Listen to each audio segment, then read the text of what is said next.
Our next session here is about mobile and global. It used to be think global, act local, remember? And now it seems it's think mobile, act global, and local at the same time, or at least that seems to be the idea. We have three experts who will join us here on stage: Isabelle Cinquin, Pepe Moder, and Derrick Fountain. I believe they're all standing down there. It's difficult to see here because I have the light in my eyes. Guys, come up on stage.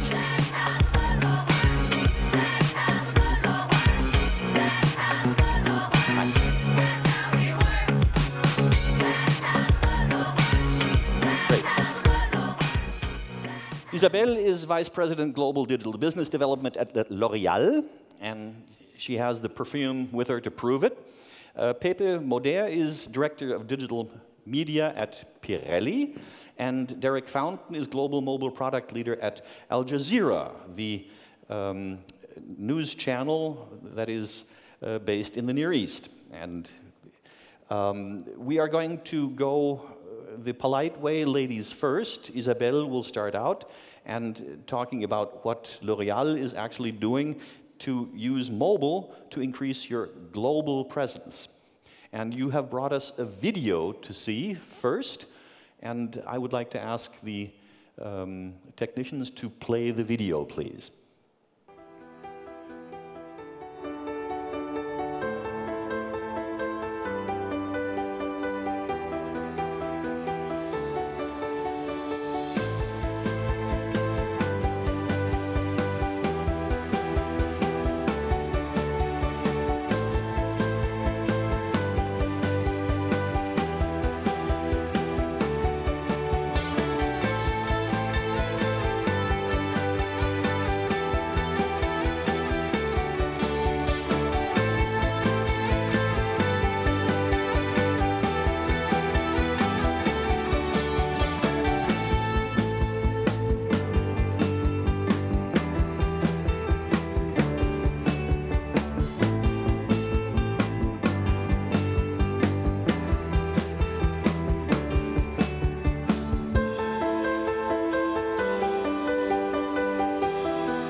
And you can actually do all this on an iPhone.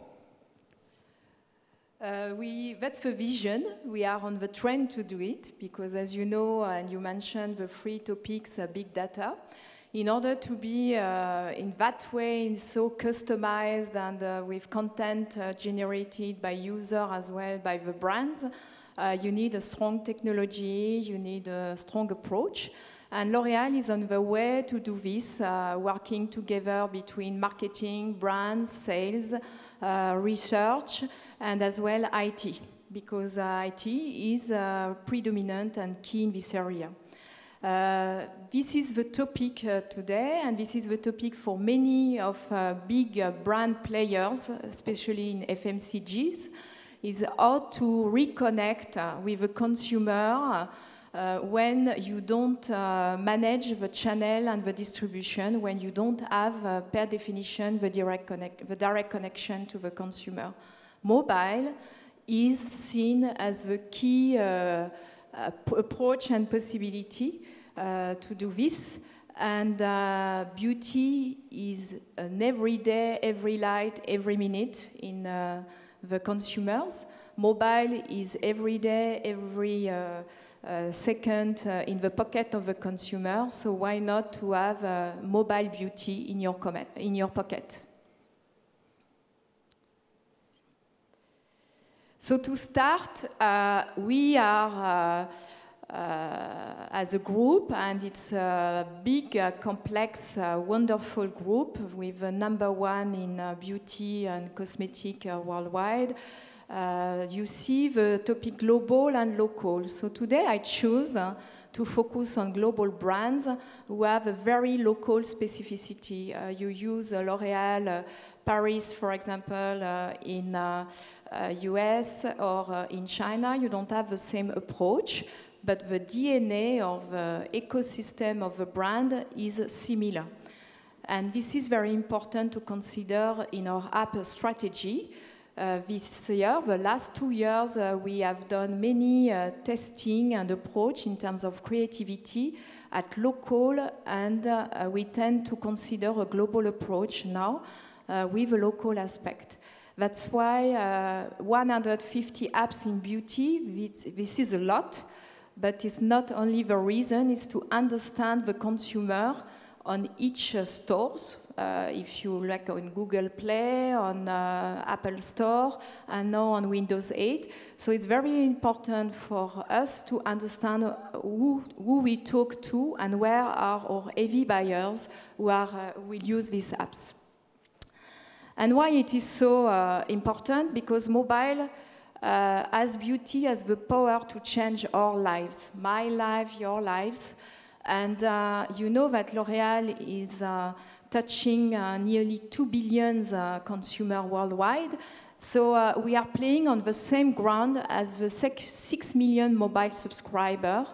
And the big change at L'Oréal is to consider that now, and for every other company, is that you have on the market 1 billion apps users.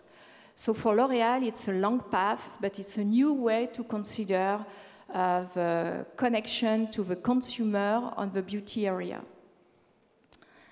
A beauty app in every customer pocket, and customer can be consumer, but also beauty advisor in the shop, because they are the customer of a product, and they advise about the product, the brand, the lifestyle.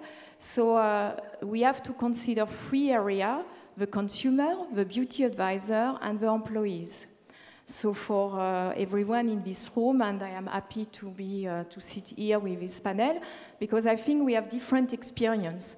I will focus on consumer, but I'm sure that my partners will tell you similar and very different things, the impact of mobile for them and for big data. I ask you to consider 2 approaches, which for me are questionable, but very important and strategic. The one approach that you know very well is enriching people life and humanity. So mobile is connecting the brand to a human and less to a device, I would say. So how do we, the device or the mobile aspect is the transfer, but we have to consider in the application that we do that we connect to a human with a service, with a strong proposal. In another area, mobile is becoming a central control system of people's lives, which is another aspect which concerns big data, and which concerns as well the ecosystem of a brand in a specific audience. Both needs to be considered and are very difficult to be combined.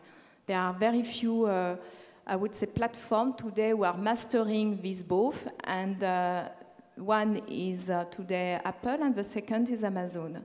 The others are coming soon in this area, so as L'Oréal, we need to consider this. Why? Because the role of an app can be summarized in 3 points. Only 3: engagement, loyalty, and advocacy. An app is the new CRM, if I may say from these technical terms. An app is not an email, is not a media, is the complete ecosystem of CRM if we consider an app strategically on the long term and the long path. Indeed, there are more than 700,000 apps on the market. Very few are covering all these 3 aspects, but these few are winning the game and are playing the game today. We want to play this game as well. Today, we are strongly focused on engagement, trying to find the addictive content targeted to our audience, finding the way in beauty to use to be always on. That's not an easy task with content personalization, but really utility. Last but not least, the second 2, loyalty and advocacy, we are working on, and we are preparing, as you have seen, the vision at the beginning of video. So that's a very, very important thing to be considered when you develop apps and mobility. 2 approach for one objective is loyalty and advocacy. The first approach is event-driven. When you launch a product, you want to be also present on mobile, and you have various aspects. You can do a search, but you can also have a very interactive app and dedicated app, like Color Genius, who is event-driven, who is getting more and more worldwide, and so on. So this drives high engagement, and the purpose is high traffic. Business, to do business, like Nike is doing, like R&B is doing, then it's about adding sales and having users and loyalize them.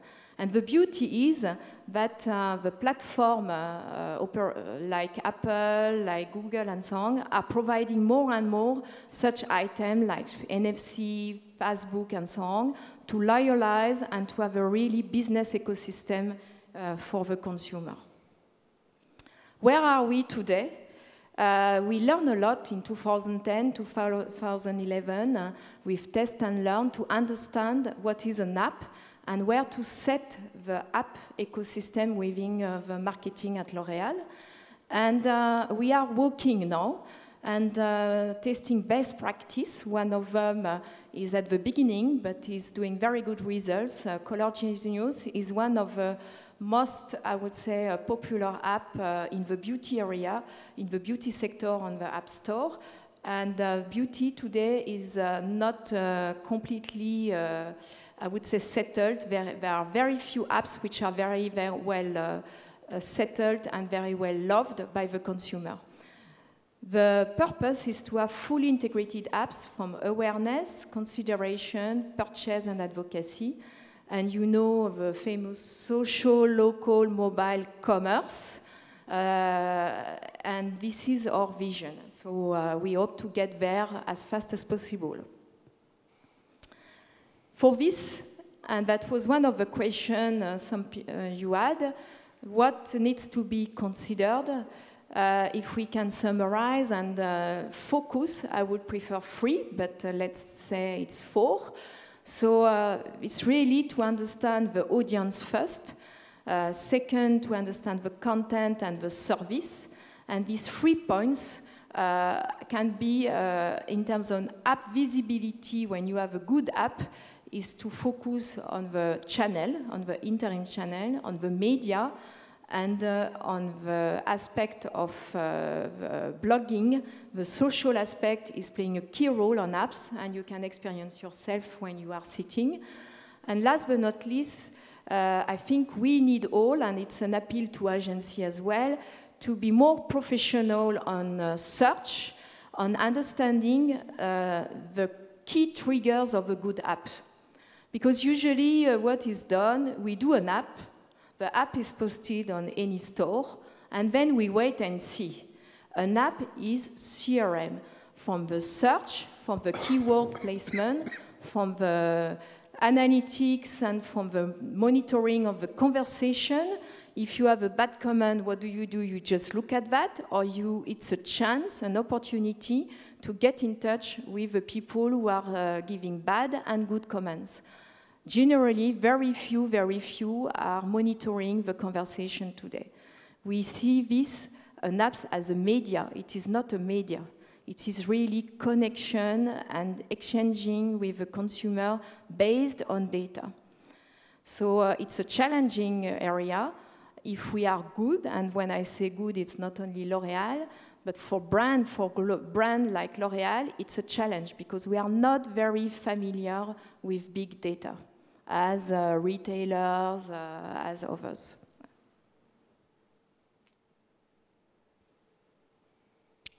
That's it. Okay, thanks very much, Isabelle. Very nice. Thanks for your comments.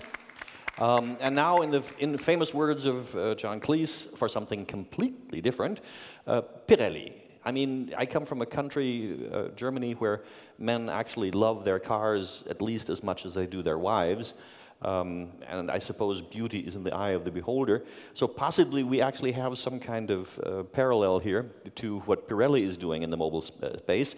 Actually, it's very interesting, though, that Pepe Moder, our next speaker, used to work for Barilla, the Italian pasta company, where he created the iPasta app, which is one of the most successful apps in the Italian, at least, internet. I suppose it's also been regionalized. Yeah.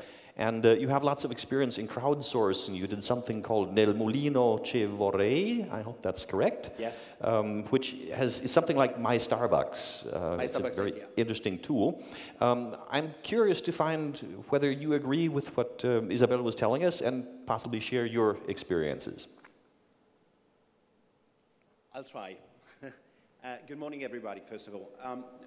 My point is that first we need to think about the fact that we have at least one app per mobile user.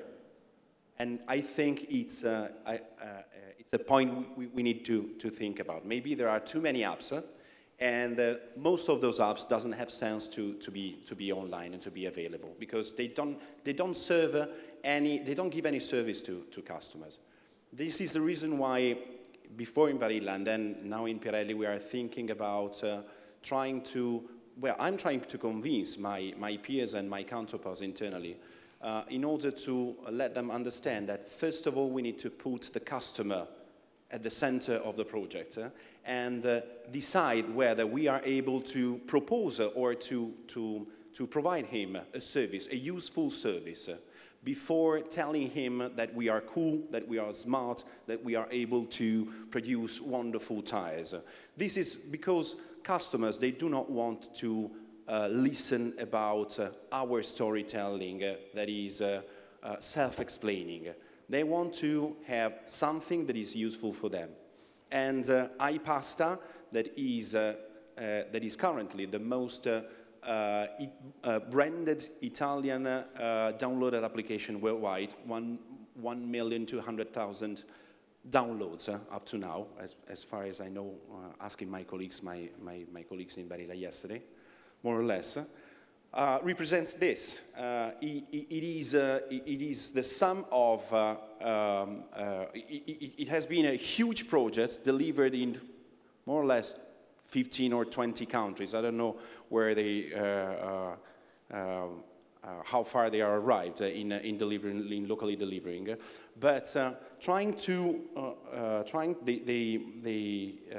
try to apply this model that I would like to share with you. I don't know if it's the right model. It's a model we are trying to apply in order to take care of local needs from a cultural, social, and behavioral standpoint, and global goals that are business goals and that are brand consistency goals. So this means that trying to create a framework, and the tickiness of the framework is influencing the capacity of local country to be more independent or not, is trying to influence the product content guidelines, but the content is being produced locally and then brought into the application, and this application is available for the local market. So this has been done for the recipes production, so the content production in Barilla, and this is going to be done in the next application we are developing in Pirelli, and this is going to be a second screen application for supporting the Formula One Grand Prix vision in watched at the television. If we would be able to apply this model, I think that we need to ask local countries also to engage local partners.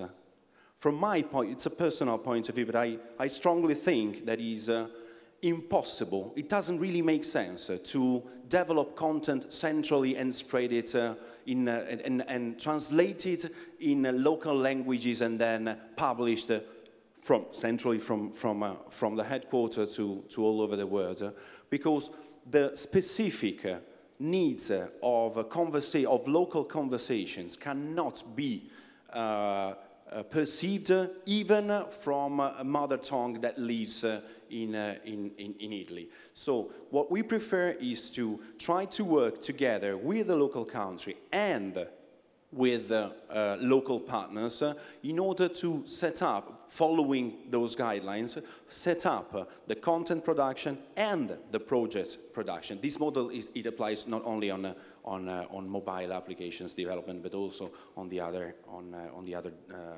digital projects. In developing and deploying locally those projects.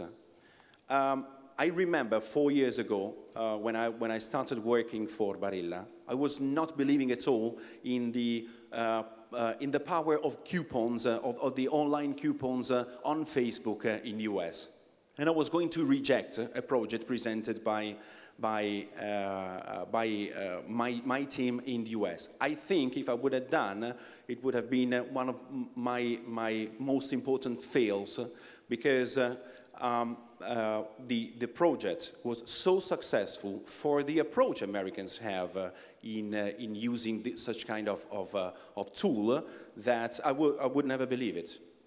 So that's the reason why I think we strongly need to work together with local counterparts and engage local agencies, because only those people are able to transfer to the center what are the needs of the people we are trying to engage. Okay, well, thanks very much, Pepe. Our next speaker, Derrick Fountain from Al Jazeera, is a senior new media and mobile product professional. You've been in the business for 15 years, and of course, you have lots of experience of providing central content locally over various networks, various languages, various cultures. Perhaps you can share some of your insights there. Yeah, so at Al Jazeera, I'm part of the mobile media team, and we manage a global presence of the network, which consists of several channels for English, Arabic, Turkey, Balkans, and that number of channels continually increases. And so what we do is we look at the entire suite of applications, and we look at the audiences, and each channel has a regional focus, but a global presence. And so one example is for iPhone, we have a huge number of Arabic-speaking users in the US, and we didn't expect to see such astronomical downloads coming from the US for the Arabic language content. And when we launched iPhone in the US in Arabic, it actually broke the top 5 in the news category. And so you had a lot of people in the US looking at the App Store rankings, and you see this application that's written in Arabic, and no one really knows what it is or why it's there, but it's because we have a huge diaspora there. And we're seeing that as well with other channels that we're launching. So we're on the cusp of launching a Bosnian language channel. Well, apps for that channel. The channel is live now. And so based in Doha, what we do is, like I said, we look at all of these channels, and they have a regional focus, but we manage the global presence. And in markets like the US, where we can't get carriage on some of the major cable networks, we use new media, we use mobile, we use internet, we use all of these alternative traffic sources to actually reach people. Mm-hmm. And that's sort of what we do in Al Jazeera for mobile media. Okay. Well, Pepe was saying that it's important to connect with people with feet on the ground in the region and not try to manage all this centrally. Is that your own experience? I mean, do you actually have people in Bosnia and whatnot who contribute the content? Yes, yes. And so, I'm not sure if many of you know, but Al Jazeera, we have more bureaus around the world than a lot of news organizations. We're one of the largest media companies in the world. And we have people on the ground that get local voices, and we produce content in the local languages. And then we package that content in the best way possible and make it available on mobile devices. From Doha, what we try to do as much as possible is standardize the experience, and we're seeing the joys and pains of trying to do that, because you can't necessarily force an experience worldwide at the UI level. And so we're seeing some of those pains, and we're learning about the audience and learning about the differences in each region and each market, and we're trying to work around that to still have some continuity in terms of branding and core feature set. There's 4 key behaviors that we want to drive across our different apps. That's read, watch, browse, and personalize. And so we try to make that consistent, and how you actually do that across each market that's going to vary, and we're seeing some of the pains and joys of that. Isabelle, how do you handle this problem? I mean, obviously, different customers in different regions have different tastes, different cultures, different skin colors, all kinds of stuff. How do you manage that from a central L'Oréal perspective in Paris? Or do you have people, as Al Jazeera does, on the ground who advise you on local market conditions? So as you have seen, I started with one slide displaying the brand geographically. Even if you have a global brand, the brand, international direct brand, are not always based in Paris, first. And second, at L'Oréal, the customer aspect and the skin aspect, because as you have said, a beauty product is really not depending only from social, but from the biology, I would say. So it is very important to have this local approach of the product conception, as well from the experience. Similar to Al Jazeera, there is, and you have seen in the slide I've presented, or in the topic I presented to you, is that we are core asset and core focus in order to have a reconnection to the brand. For example, that you are able to recognize Body Shop everywhere you are, and you can identify yourself with the Body Shop, even if the product, and even more if the product must be different if you are in Germany compared, for example, to USA. And this is very important, specifically considering that our customers are new and numerous in India, in China, and the patterns and the product are really different.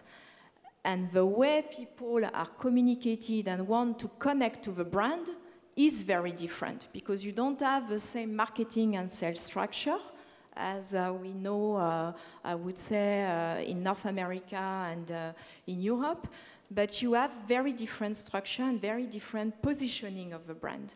So social and mobile, because there is some common asset. You have the mobile everywhere. You remember, I show you, there are more people having a mobile than a toothbrush, which gives a sense where we are and where we live. And they use it in the same way. They don't have the same, I would say, features, but if you compare, and you can compare the usage of Facebook, can be summarized in 4 topics, so there are commonalities. And the objective of L'Oréal is to build on these commonalities and to use and to develop the local experience. So it's a combination of getting the insight from local, see the commonalities to have a global approach, and then have a local approach, a local, I would say, product or apps. Nevertheless, Color Genius, you can recognize, for example, these apps in every country, because the core features of the product, as well the scanning or the mapping of the colors, are similar if you are in India, or if you are in Dubai, or in Qatar, or if you are in Brazil.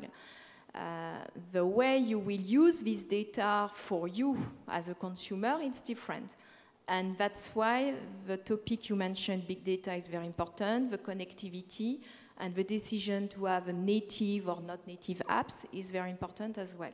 So that's the way we combine this. It's complex, but it's feasible, and we have great example in the apps world where it works. So we are confident to go this path and to respect the DNA of the brand at global level, as well the brand, I would say, perception and experience at local level. The product, again, at L'Oréal are different by countries. Mm-hmm.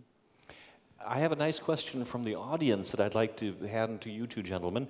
That is, how do you guarantee brand proposition consistency if the content is produced locally? First, well, if we can go back to my slides, to the slides, then we have a question there I would like to answer. Let's see. Okay, anyway, if we can go back to my second slide. We are trying to set up at the headquarter level the guidelines. Guidelines contain the digital brand book, that means how the brand has to talk what is online. So this means the tone of voice, language, vocabulary, pictures, and so on. But the type of, not the pictures you have to use. What is allowed and what not in terms of content, okay? So we would like to avoid naked women close to a tire. Okay, we want to talk about the product, we want to talk about experience. We don't want to just attract people by using but what about the famous Pirelli calendar? They are not naked anymore. I'm sorry about that. And it's going to be presented next week in Rio. And no, anyway, but centrally we set up, and we do not do it on our own without listening suggestions coming from local countries. The process is that up to June we ask, from January to June, we ask local countries to submit us suggestions on how to improve guidelines. From June to July, we review the suggestions, we include the new suggestions, and we review the guidelines, and then we share with our colleagues locally from July to September those guidelines. Then from August, so in parallel, from August to October, they will start working on the digital management plans for the next year. This is the roadmap. Okay. Derrick, I assume that in your case, you have an added dimension to watch for, and that is editorial positioning. I mean, that could vary from market to market. I don't assume a newspaper or a news station wants to remain on message all over. How do you assure that?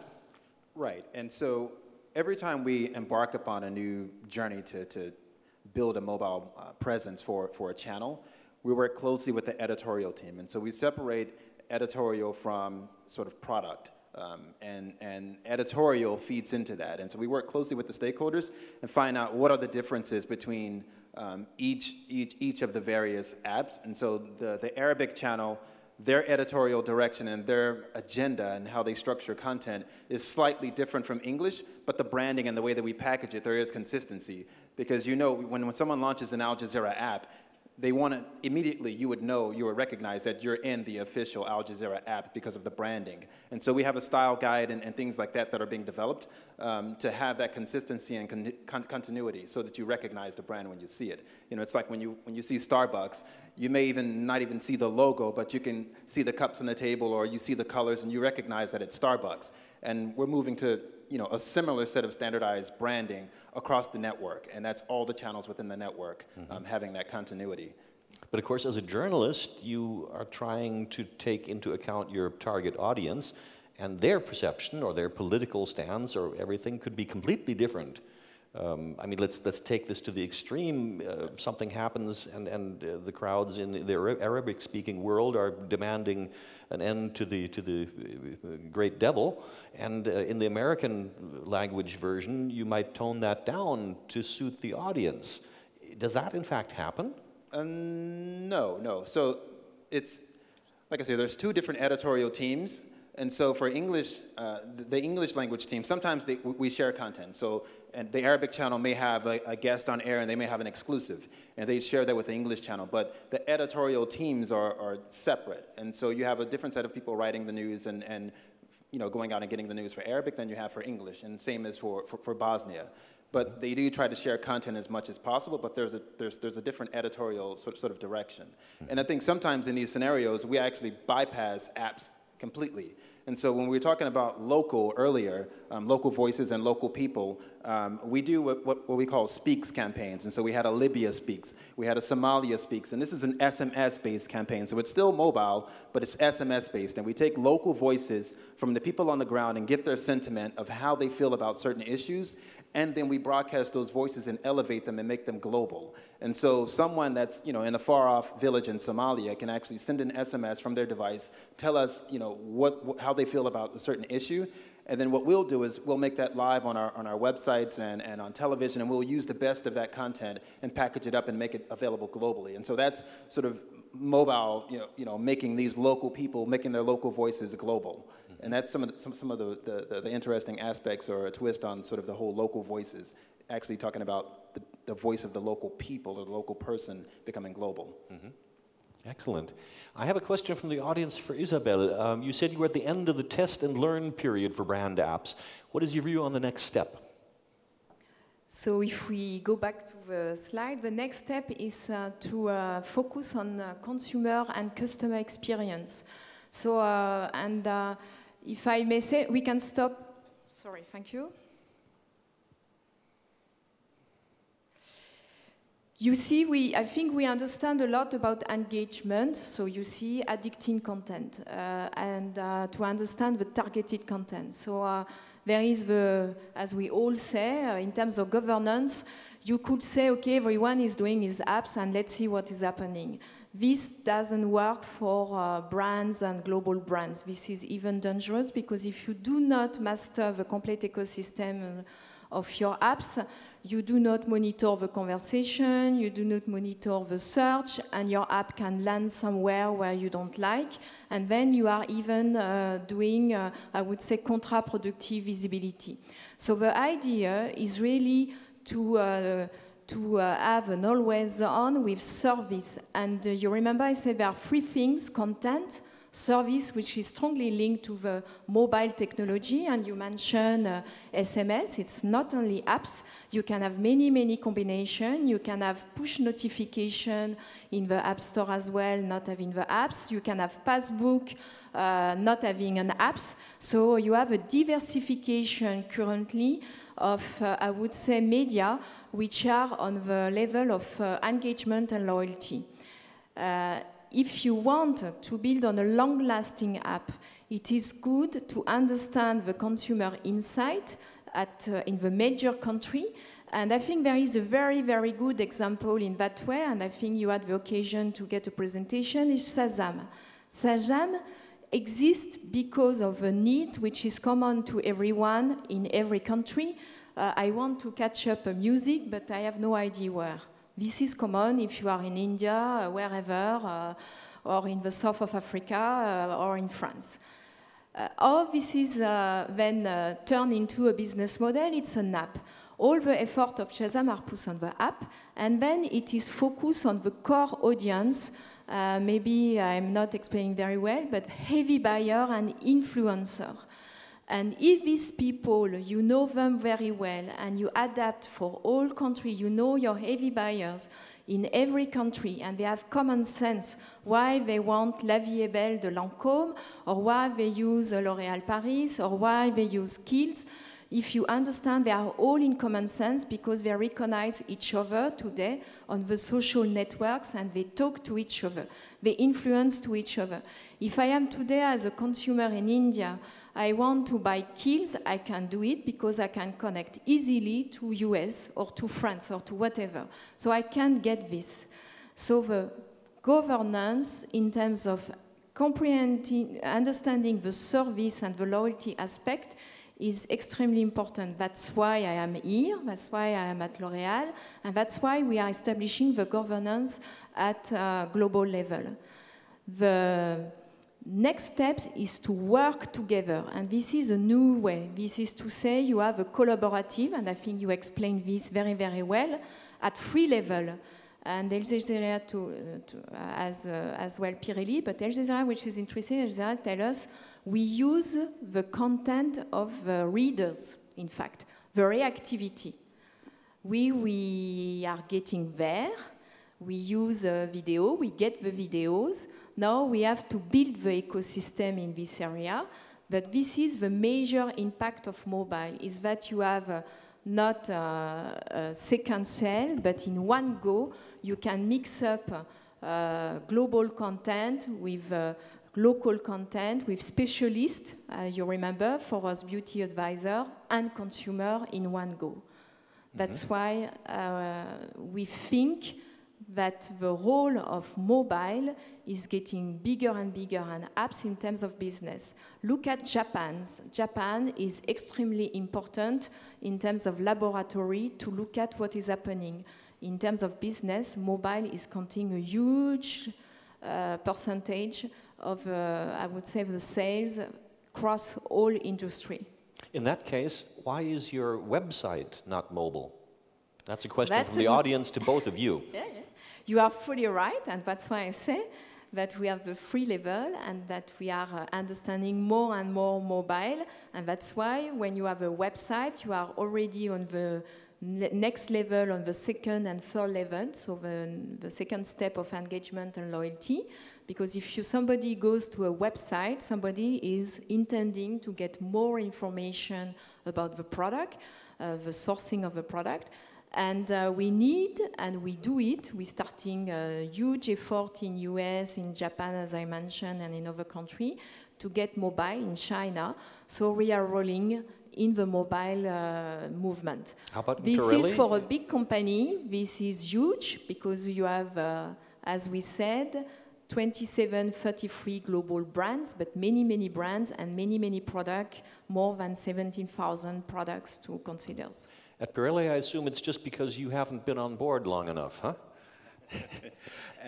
No, well, being sincere, we have the global version, the .com version is mobile compliant. The local versions are not yet.